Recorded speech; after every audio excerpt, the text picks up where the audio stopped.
all of the authorizations that you made, were all of them prefaced with a request from Ms. Alexander? Yes. With all the authorizations that you gave, was the authorization that was the request that was made by Ms. Alexander consistent with the instructions that she had been given by you, as well as the documents she needed to sign? That is correct. Do you have any question that what Ms. Alexander was doing was relying upon what you, as representative of the Sheriff's Office, implementing Judge Daniel's order, or telling her were the rules of her confinement? Yes, sir. Do you have any question that was that way? You request things of me, I say yea or nay. I refer to the court order and I give my decision. At any point, did Ms. Alexander disobey any instruction that you had given to her? No, sir.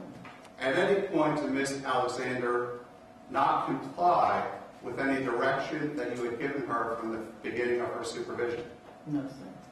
At the time on this past Monday, was Ms. Alexander, in your opinion, compliant with all the conditions of her bond? Yes, sir. And when somebody isn't in compliance with conditions of bond, what do you do in your normal course of action? First, I alert my supervisor, then I alert the home detention officers and the sergeant, and let them know what I believe is going on, and that they need to contact them and bring them in immediately. They bring them in immediately, and they're put in the cell, an investigation is done, a DR is written, and it goes from there, which I've done many times. And you did not do that in this case, is that correct? No, I did not. And the reason you didn't do that is because Ms. Alexander did not violate any of the conditions of the bond that you had instructed her were the conditions during the course of your supervision. Is that correct? That is correct. Now, obviously, there is a difference of opinion as to whether your judgment was correct or incorrect. Is that right? That is correct. And in exercising your opinion, in exercising your discretion or your belief was an honest belief, correct? That is correct. It was made in good faith, correct? That is correct. And was intended to allow Ms. Alexander to rely upon it. Is that correct? That is correct. And you believe that all of her trips were in fact in reliance upon the good faith decision making that you made. Is that correct? That is correct. And certainly, if there's a disagreement about any decision you make, the normal process is either the defense attorney or the prosecutor will come to you and say, we think what you're doing is incorrect. Is that right? Yes, it happened many times. And if that situation is that you're misinterpreting, they disagree with the way you're interpreting an order, they have a difference of opinion, right. The procedure in this courthouse, in this county, has always been, in your 17 years, to have the parties meet, to try to work it out. Is that correct? To amend the court order or to remove them. And if that situation occurs and the parties can't agree, the remedies go back to the judge and say, Judge, we have a disagreement. Can either we amend the order or can we file a motion to do something that might change the conditions? That didn't happen in this case. No, sir. Instead, what happened is that you were subpoenaed to come and testify at the state attorney's office. Is that correct? That is correct. That ever happened to you in your 18 years before? Never. Did you believe when you were subpoenaed, did you know why you were being subpoenaed? I thought I was going to just talk to the assistant state attorney. I didn't know that I was going to give a sworn deposition. I had no idea. How'd that make you feel? Objection. All right. Stay on the issues. Mm-hmm. Did you believe, based upon the question that you were asked during the course of that statement, that you had intentionally made any wrong decisions in your advice to Ms. Alexander? Objection again, Judge. Her perception is wrong. Sustained. I think I know the answer to the question right there. You covered this one, okay? Judge Epstein. Sustained. So, I have just one moment, Judge.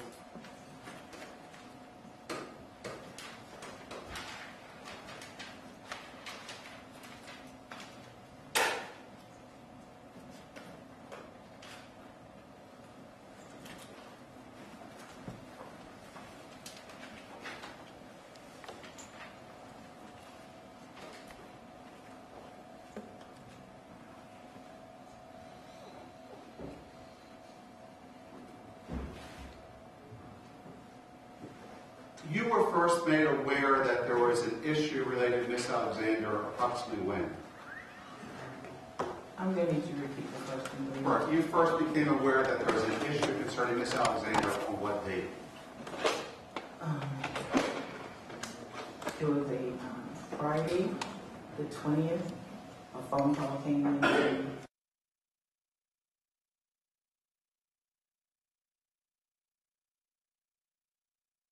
to leave her home.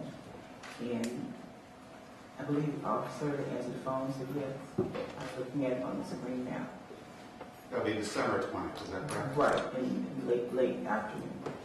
And then on December 23rd, you came in contact with the representative of the state attorney's office, is that correct? That is correct. And what was the purpose of that? He wanted to speak to me about Miss Alexander.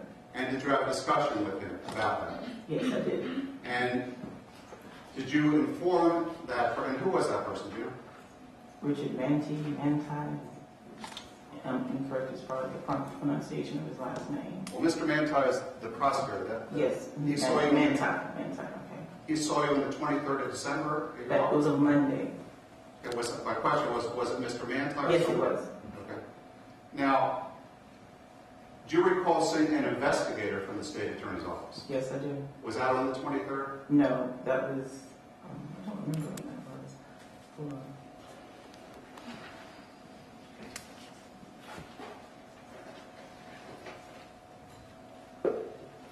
There's some kind of, all right.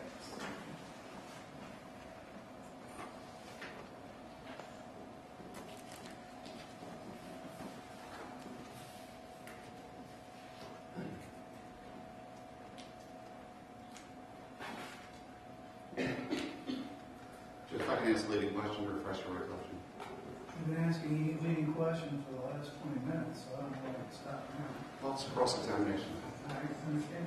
Melissa Hoff came, I'm not correct, I'm not familiar on the exact day that he came to subpoena the file. Would that be a Dave Bislenhoff? Blizenhoff. Bislenhoff, I might be mispronouncing. Yeah, Dave's first name. And did you discuss with Mr. Dave what was going on from the standpoint of your judgment calls related to Ms. Alexander's bond? Not really. He just basically wanted a copy of the file, and then I pulled up the screen in my office.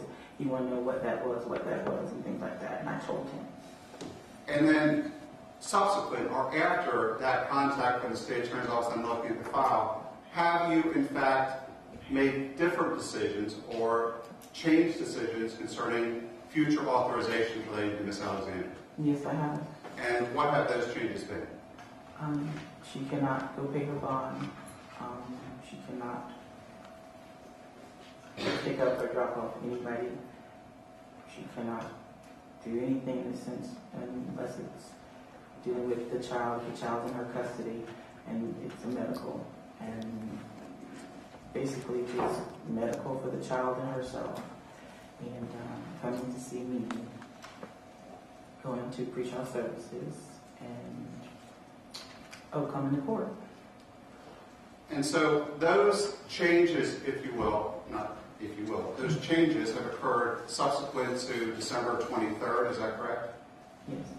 And has Ms. Alexander complied with all those subsequent changes Yes, she has. in the authorizations and the requests, is that Yes, correct? yes, she has. And the approvals, rather. Right. So she's still free to request anything she wants to request, is that correct? That is correct. But what you have decided is that you are not going to do any approvals other than within the context that you just described, is that correct? That is correct. Herself, the children, and that's it.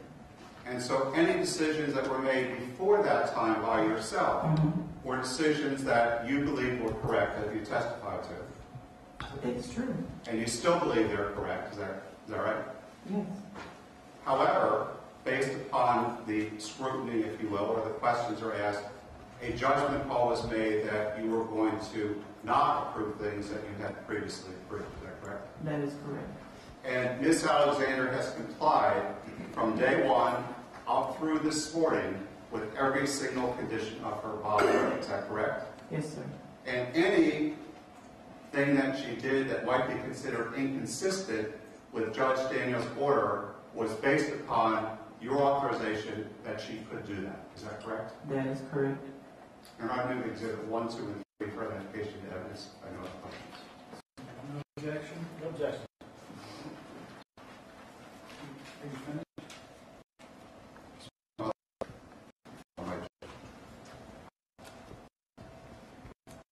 Approach.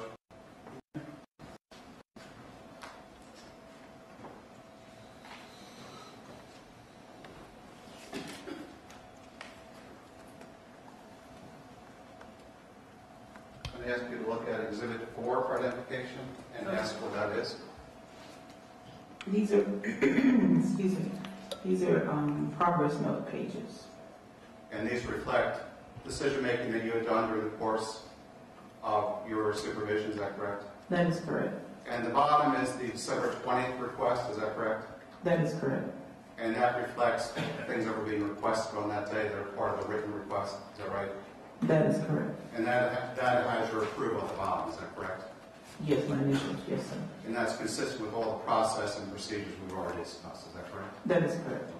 Thank you. I have no other questions. Redirect? Yes, sir. I have the defense exhibit 1, please. Did you want number 4? Yes, sir. It'll be entered into evidence. Ms. Wilson, would you go ahead and look at, do you have the defense exhibit 1? Should be on. Madam Clerk, you have it. Let me see. I'm You sorry. have it.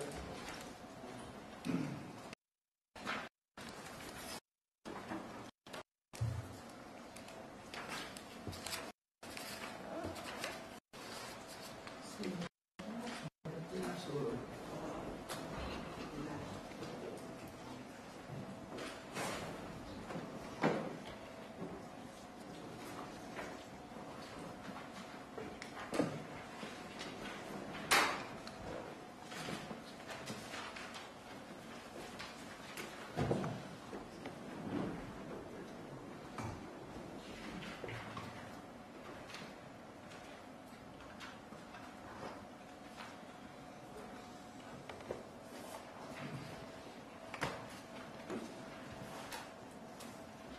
You ready to proceed?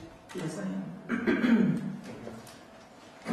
And would you go ahead and read us paragraph number 1 in the defense exhibit 1? That's the exhibit that you had previously been asked to look at paragraphs 8 and 13. To abide by the terms and conditions of the home detention program and to apply the court's order in, something's left off, respect to include reparation and restitution.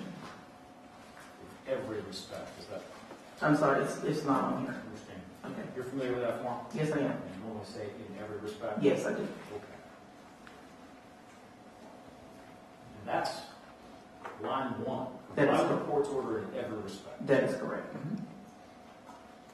You mentioned to Mr. Zimmett, I guess we didn't get into it, your background. You are not a law enforcement officer, have law school training or anything like that, right? That is correct. Okay. You mentioned to Mr. Zimmett that the trip to the supermarket was to get a money order to pay the supervision fees, right? Yes.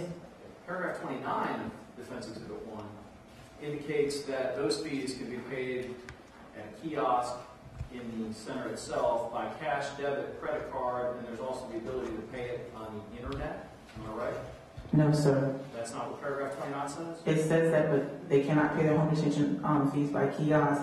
It goes into their commissary account. Budget calls us and asks us to not. People were paying it at one time through the kiosk. Family members were coming and paying it through the kiosk and everything. And budget said they're $500 behind, they're $800 behind. And we found out that the kiosk was not registering their money, so they cannot do that. So this thing you have her sign, that paragraph is not correct. As far as the kiosk is concerned, Any other parts of it that aren't correct? I would have to get my glasses out of my purse and go word to word, sir. I'm sorry.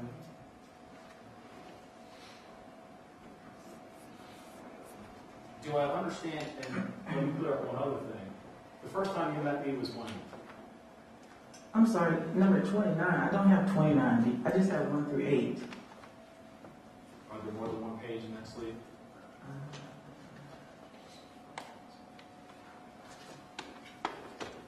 Yes. here it is. You Thank see you. number 29 now? Now I do, yes, thank you, sir. Oh, yes. Okay. Yeah, this needs to be taken out. Okay. Back to the other question. When the first time you met me was when you came to give your sworn statement? That is correct. And Mr. Zimmett asked you if that was December 23rd. It wasn't December 23rd, was it? It was a Monday. It was just earlier this year, right? Like a week ago. I'm sorry, yes, it was, what day was it? We'll stipulate it was January 6th. Okay, yes, thank you. So when you testified before that it was December 23rd, that wasn't right? No, I'm sorry, but I don't have all the dates in front of me. I know what I know, but I do not have the exact dates and times. You guys do, so please refresh my memory, because I'm not trying to give anything false. Did we just do that? Yes, you did, thank you. Do I understand correctly that after Detective Discipline off showed up and started asking questions about this defendant's supervision, that after that date is when your decisions about change? Well, not all my decisions. One of my decisions was I called and made reference to the Lancashire Drive, and I questioned her about that. Is that the time Yes, your decisions? yes, because I was not aware of who that. As far as the custody orders and things that you referenced in this case, you've never actually seen them? No, sir. All right. You had no idea what children those apply to, or whether the children involved in these situations had anything? That is correct, sir. All right. I asked you that, right? You asked her that? No, I asked you that, remember? Right. Right. So as far as you know, Right. you've never seen any of them. Right. You were just guessing. No, I just knew there was something in place and I didn't want to violate it. If you don't know what it is, how do you know whether you violate it? Because it says child custody order.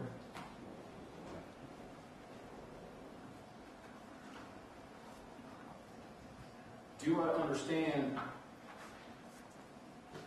correctly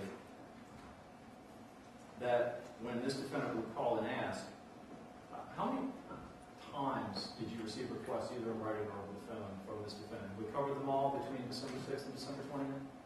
I believe so. Okay. I can't be 100% sure. And every one of them you went ahead and authorized, am I right?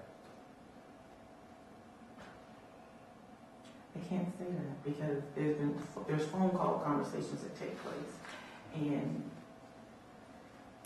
they may have wanted to. May I explain or no? Sure, please. A lot of times their pretrial service day is called a color day. So the color day is a certain day of the week, and I have people other than her that are on pretrial services. When their color day comes, I allow them to come down on the.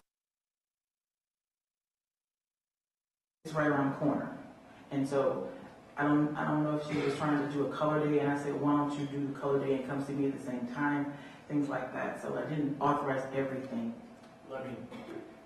When we first started this, I told you I wanted to talk about just times that Oh, she was not coming to okay, see I you. got it. Okay. So other than that, you authorized everything she asked for. Yes.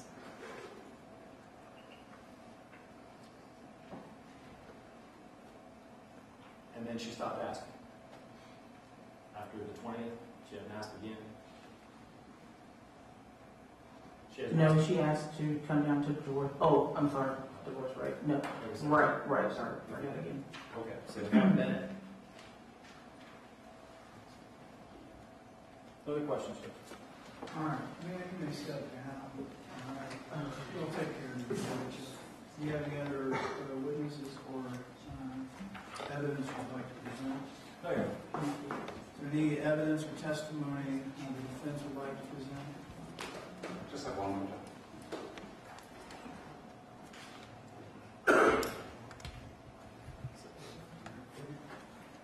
Okay.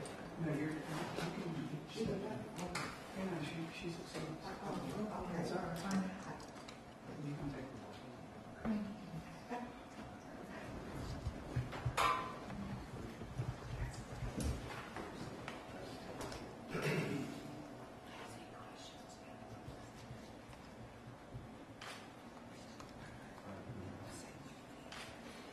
No, sir. All right. Let me hear argument from counsel.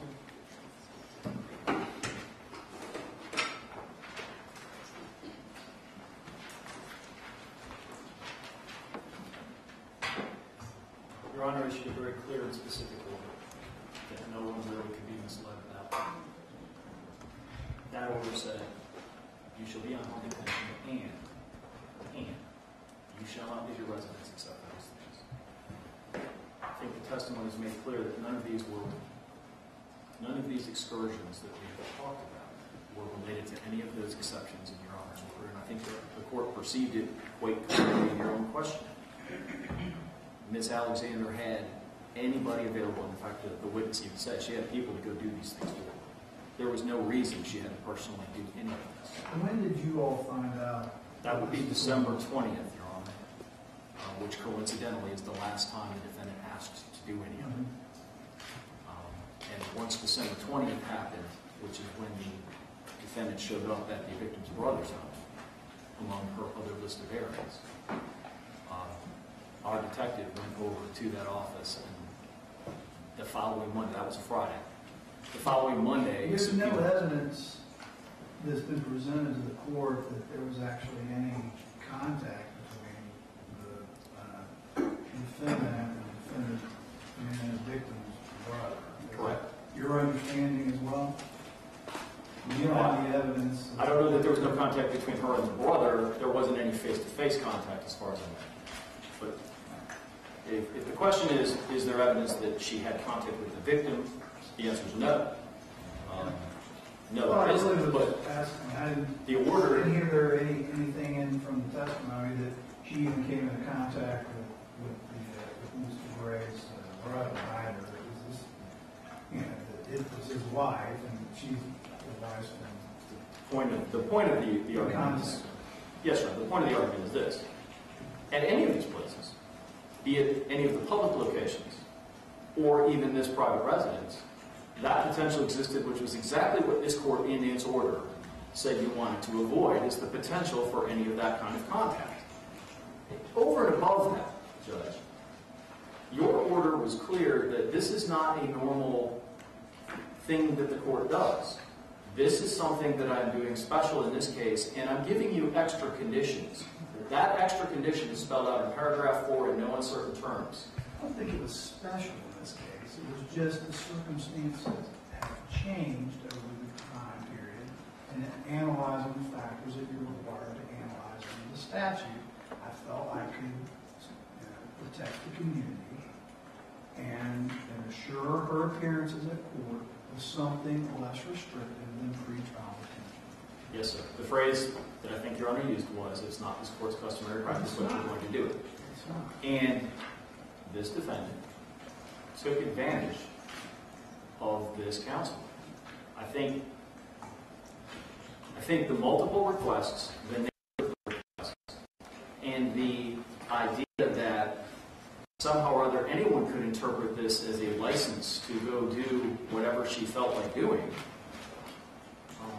is in contravention of what the court explicitly stated in the order that allowed her release. I put it this way too. Having already been on release once before and had that release revoked, this defendant is not some inexperienced individual that doesn't understand what a court order is. That defense really doesn't apply in this situation. I understand it is the defense. The defense is, if there was a mistake, it was all April Wilson's, and this defendant just went along with it. Well, this defendant shouldn't have just gone along with it if, in fact, that's what she was doing. The state's position is a little different. I think the evidence showed that this defendant did it as long as she thought she wouldn't be discovered. Having said that, I also made the point that under that theory, had this defendant made any request that would have violated a different paragraph of the court's order and gotten Ms. Wilson to agree to it, she clearly knows there are certain things she can't do. This defendant understands that. She didn't, hopefully, go get a gun or anything like that, although that's a specific separate paragraph of this court's order that's not in the standard little contract that the pretrial services signs. It's not even a correct form, as Ms. Wilson made clear. Not everything even is accurate on it. So she knows. Frankly, Judge, the idea here that the defendant simply keeps misunderstanding This court is relying on her judgment in granting her release. You're saying that you believe that you can satisfy all the purposes of the statute, and that she will exercise the judgment to comply with the court's order. Frankly, I think the evidence shows you can't rely on it. This isn't the first time, it's not the second time. And so we put it again to the court. How many is enough? It's not that Ms. Wilson brought this to anyone's attention. It's not that the defendant or any of her attorneys brought this to anyone's attention that she was up doing these things. I don't know that her attorneys even had any idea. I doubt they did. But certainly, the defendant can read English. And she certainly understands, after the lengthy hearings we've had and the multiple hearings we've had in this case, that as opposed to living out and about, she should be living at the foot of the cross. If there's any question, and that's a metaphor, if there's any question about her behavior, it ought to go to her lawyers into the court. There's enough lawyers around. So to simply walk in here and say, well, I found someone who said I could go ahead and do it, and so I just didn't bother to ask anymore, it shouldn't be good enough. It isn't good enough. And the state requests that the court make that exceedingly clear. Thank you. Response? Yes, Your Honor, briefly.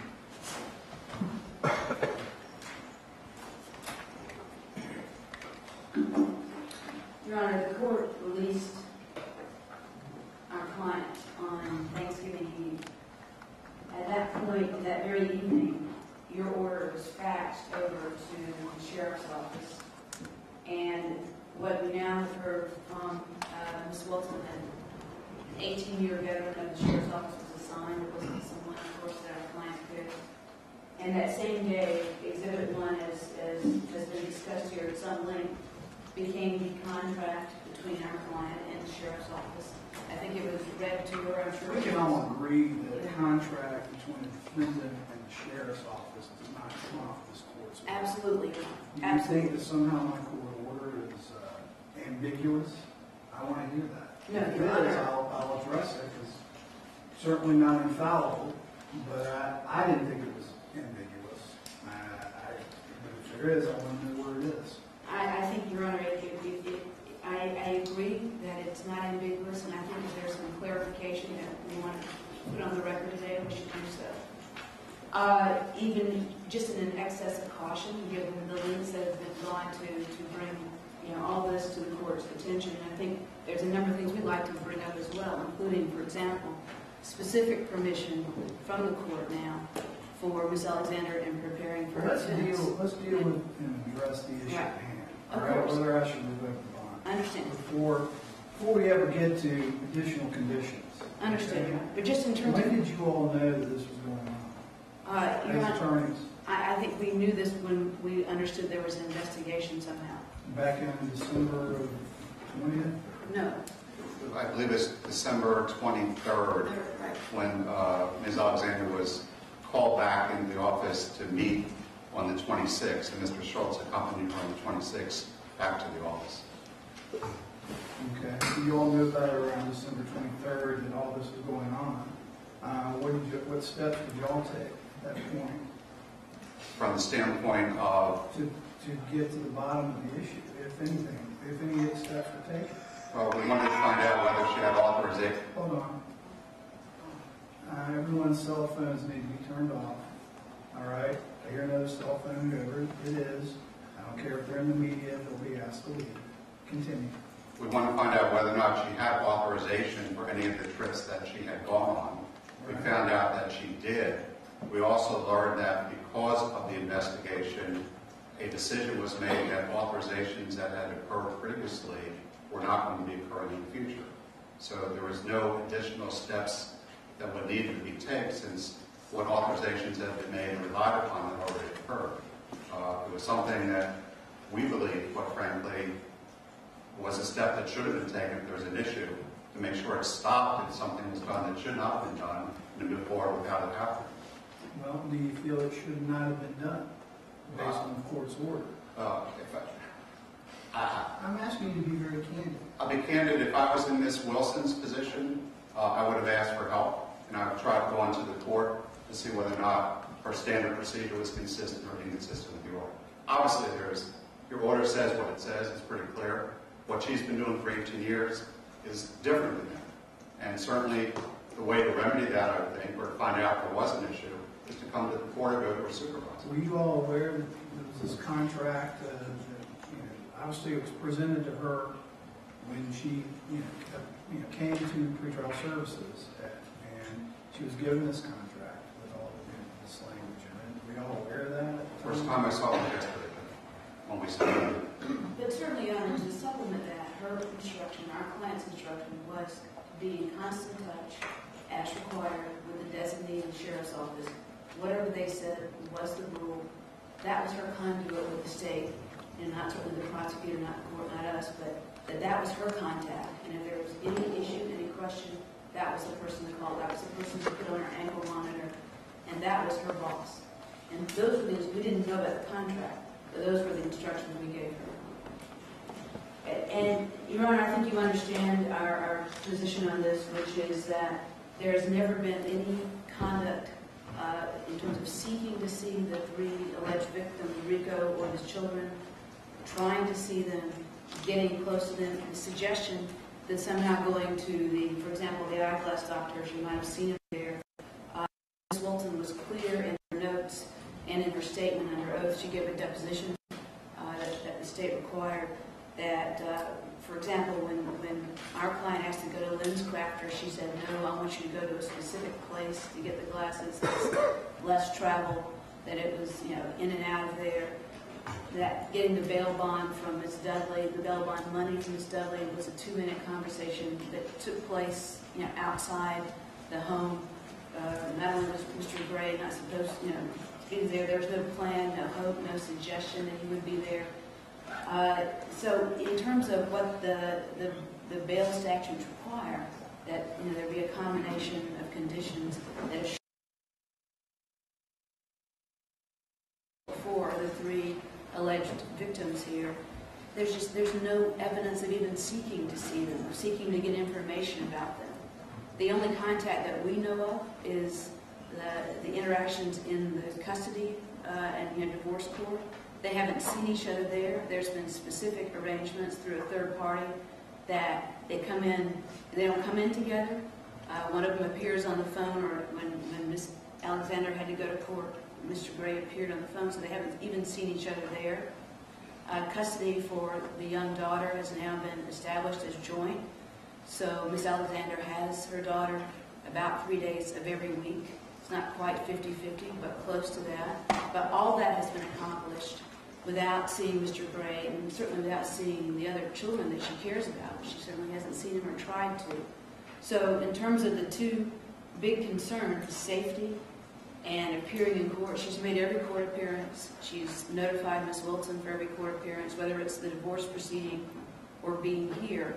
The conditions that have been put into place have been sufficient, and there's no suggestion of a violation of that. So in summary, she has complied with her state minder to the T. There's no suggestion she tried to get a specific state official to, be on her case. She's the one that was assigned to her. There have been, multiple weekly calls, visits. There's been no contact, no emails, no anything with Mr. Gray or his children. So the bond statute still applies, and the preferences for, for release under very onerous conditions. And we suggest, Your Honor, that if there's any clarification that needs to be made, we're here, we're ready to do it. We believe it should have been accomplished informally with the state, but we certainly can do it here. Thank you. Mr. Short, you stood up 3 times now. Is there something you need to add?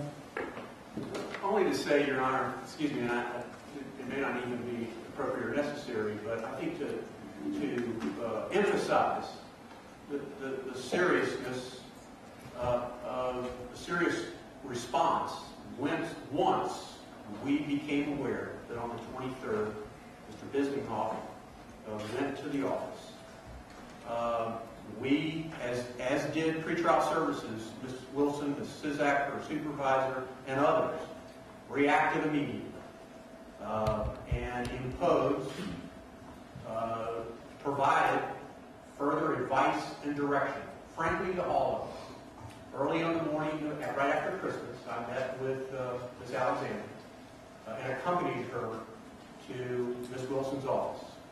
When the person I met, Ms. Wilson, was a dedicated, educated professional, had respect for the court, had respect for the laws, had respect for the office which she served.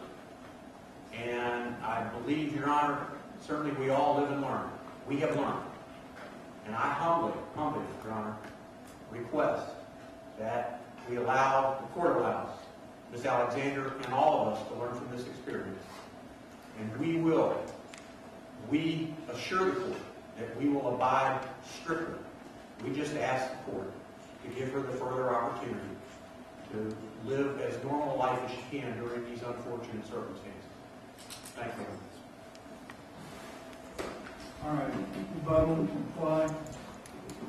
Briefly, Your Honor. How many second chances before they're not second chances anymore? We've heard this, I'll behave.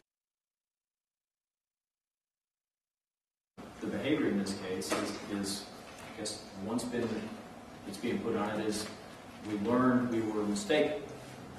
The other answer is to behave like a person who got caught with their hand in the cookie jar. And I think that the court can fairly attribute to this defendant, in view of the history of this case and this particular defendant's behavior, which is something that you can consider and you're well aware of, is, by my count, at least 9 coincidences too many. 9 times, 9 separate days in a 2-week period, this defendant felt entitled to ask because she knew someone would grant it, because that someone never once denied a request. Never once. To go out and do and act as a person who is not under those restrictions. It's that simple. And frankly, had the state not brought this before the court, I'm not sure the court would have ever been told. That's why we're here. Thank you. All right. I had a lot of questions before I arrived here today. There were submissions that were given to me before today, and it's very clear to me now what happened. All right. This is a situation that has occurred because of a mistake. Simply that, and nothing more. There was never any discretion given to anyone under pretrial services to interpret the order, and it's, as everybody has agreed, it's pretty clear. You stay at home, unless there's one of these few narrow circumstances. That didn't happen. Why didn't it happen, though? It was, in my opinion, was not a willful violation. I've heard the testimony and the evidence here. There's no evidence that the defendant sought out to get an interpretation of this order favorable to her so that she could go and do the things that she was prohibited from doing under the order. In fact, the first thing she was presented when she arrived at pretrial services was a contract that said that she could ask for permission. The contract was a nullity. There was no authority to have, for her to sign it, and somehow that trumped the court's order. It was void, nullity, whatever it was. But I understand that's what the common procedure was by pretrial services and the community, I guess the CTC, who do a lot of valuable work for us here in the court system. It's their customary practice. I wasn't asking for them to do their customary practice, and I will make sure that that's specified in a supplemental order, so that it is very clear that nobody has the discretion to allow Ms. Alexander to go run errands, no matter how benign they may be. The intent of the order was for her to stay at home, period, unless there's a medical emergency, come to court, all right, or the PSP, the pretrial services program, or the CTC needed her to come in, whatever requirements they had. It was a mistake, and they happened. Okay? Not a willful violation. This is not giving a defendant the authority on pretrial release with the bond and conditions. I don't think she's willfully violated this. If she did or does in the future, this would be a much shorter hearing, and she would be remanded in custody, period. But I don't think it's a willful violation. So, we're going to go back to square one. And we're going to put a supplemental order in place where it says that there is no discretion for the defendant. No one has the discretion to authorize the defendant to leave under any circumstances. This court is the only entity that can enter those orders. And I will entertain those orders, or entertain those requests from the attorneys in a hearing or informal hearing, is notice to the other side so that the other side can be heard. I had some real concerns about who knew what when. Those questions have been answered.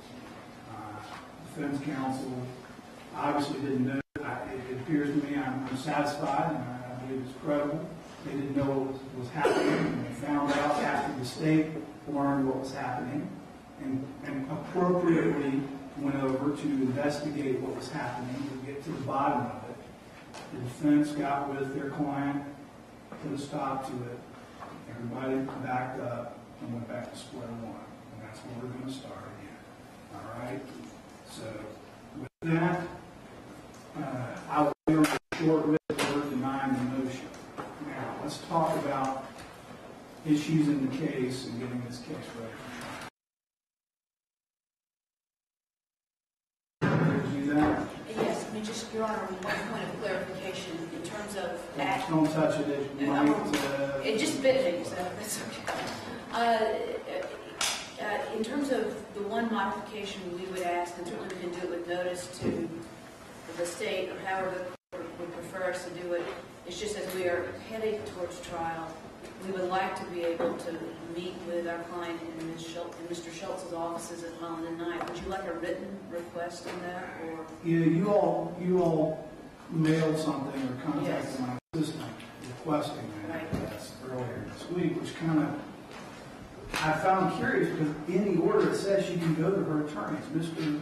Schultz has entered an appearance as one of her attorneys. We understand that, Your Honor, but just in terms of the fact that there has been confusion and a mistake here, we just wanted to be clear with that on the record. That's fine. Yes, she can go to Mr. Schultz's office to consult on her case. All right? And that is sufficient for us because we'll all meet there together. Thank you, Your Honor. All right, let's talk about where we are. Maybe somebody might be able to provide that information to as far as getting the case. Judge, we have a trial date set for the end of March. My understanding is I haven't received any new witness list nor background evidence. I don't know if there's any additional discoveries. I'm sure both sides will have some pretrial motions. Well, We may want to set a date now for both the filing motions as well as the hearing date. But that's really the only item that the state's going to. all right, what motion was substantive? I think there'll be, generally speaking, legal argument only. I don't anticipate any necessary evidentiary hearings. I would expect that there will be some discussions about jury instructions, since that was the central point, as well as limited testimony from certain witnesses, reputation type stuff, that sort of thing. There's a lot of orders that were entered the first time. Yes. You were involved in the case. Your co-counsel was, Mr. Thompson. There's a ton of orders already out there. Yes, sir. Dealing with reputation testimony and what can come in and what can't come in and that type of thing. Now, I don't know whether some more of that's been developed in the interim since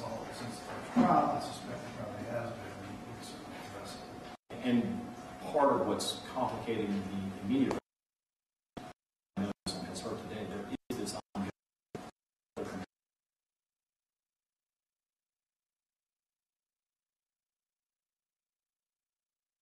Exhibit 9 for agree on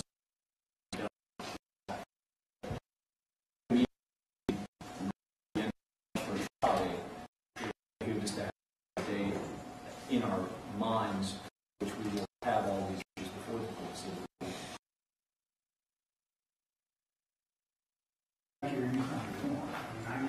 I'm pretty liberal in granting the pretrial conferences as the attorneys need them, and I would make an exception in this case.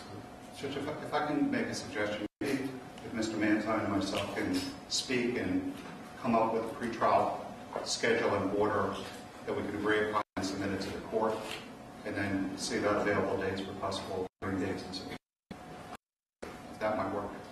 Maybe we can just have a filing conference once we get an agreement. All right, I need to hold on a second. We've got I just got an email from my system.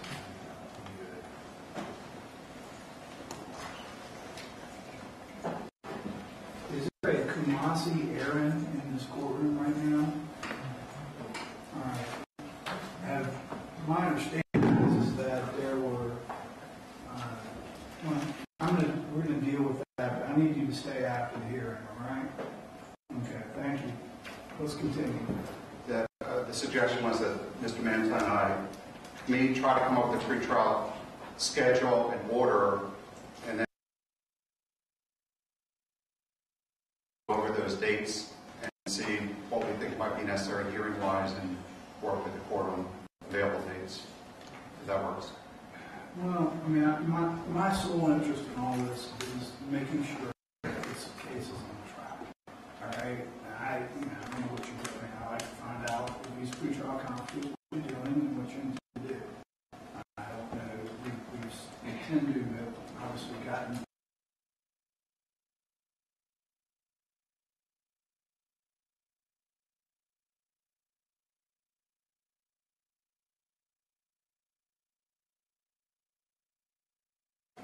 with the hearing such as this, but are depositions been scheduled, or are you scheduling those now?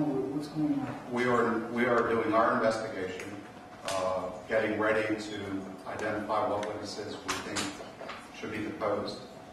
We want to look at prior witnesses that have been deposed and see if there's any areas that have not been previously deposed, see if that's appropriate for depositions. Any new witnesses, obviously if the state has new witnesses, we'll want to depose them. We will have... How many are we talking about? State witnesses? Yeah, new witnesses. I don't know. there have been no new witnesses. I think he was Saying, You're guessing. if there are going to be. Well, I would assume if there were new witnesses that the state knew about it, they would have already disclosed those to me at this point under the discovery obligation. So it doesn't appear that there's any new.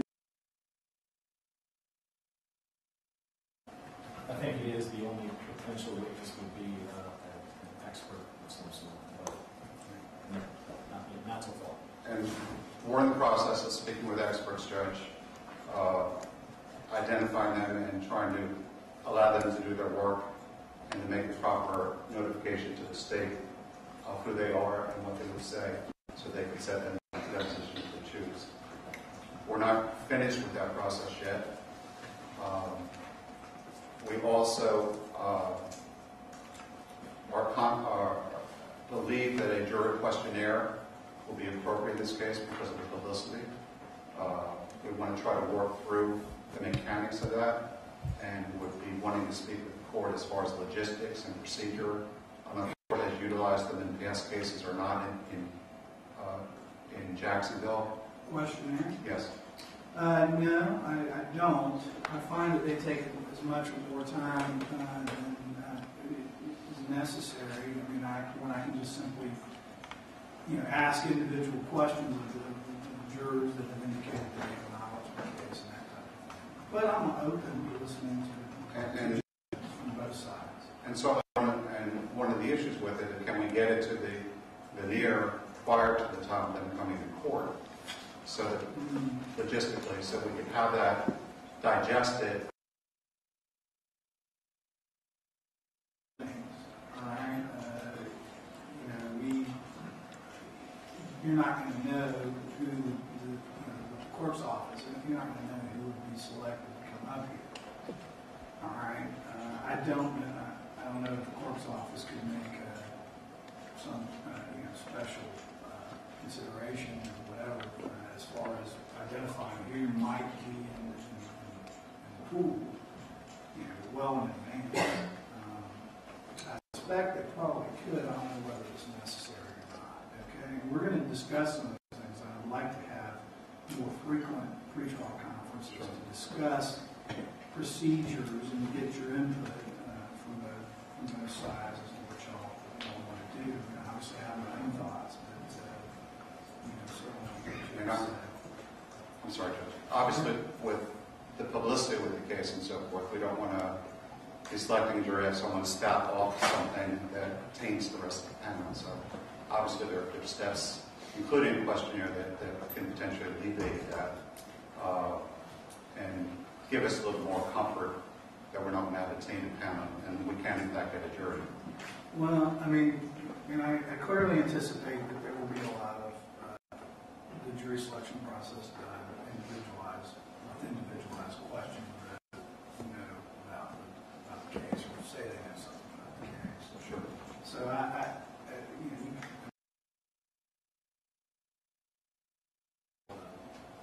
the general question in front of everybody about what they think about the case. That's not my intention. Okay. My first February, start talking about some of those issues. What is your schedule? And understand there are 3 attorneys, and obviously, if only one can be here.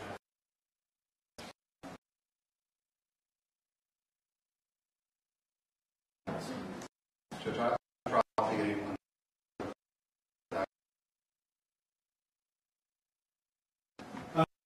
Anytime a week, if they were on docket, Monday through Thursday. Is there a better day, Judge, to schedule us with? Calendar, that there isn't as big a calendar that... No, the docket's going to be docket. It's going to be anywhere from 40 to 60 cases. Yeah, one second, Judge, check this.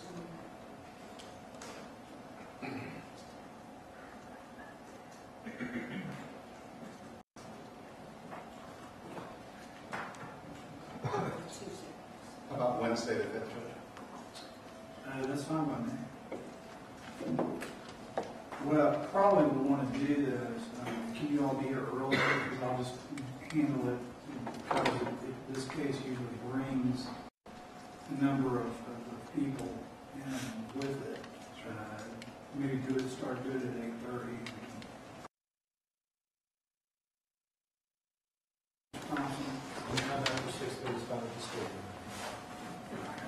And Judge, we'll try to work on a proposed schedule before then, so we will have it to get to the court. All right. Why don't we shoot for 8:15 on the 5th for the pretrial conference? Okay. We'll discuss scheduling a little bit more, depositions, and start talking about some of the issues. Okay. Yes, sir. All right. Is there anything else that you all need to discuss or pretrial conference? No, sir. Oh, you're on. All right. I need to see counsel Sawyer over here for reporting. All right.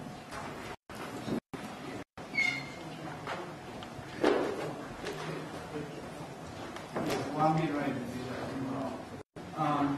If some of you are choosing to leave right now,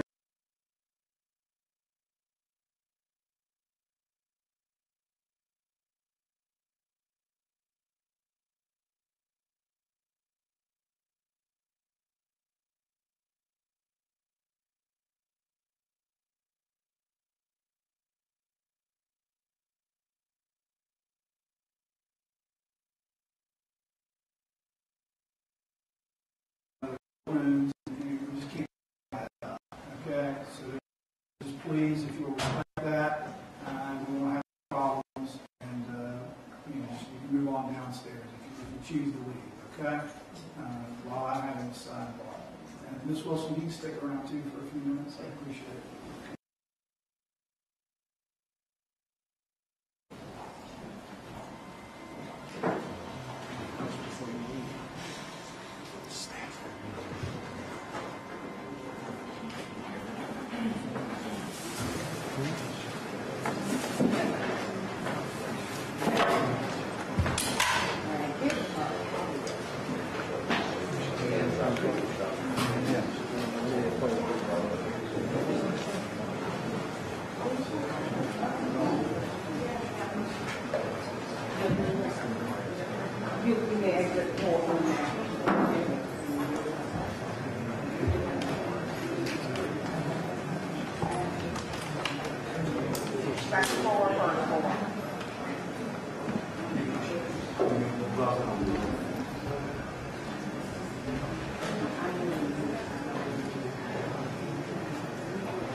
What I can do online right now.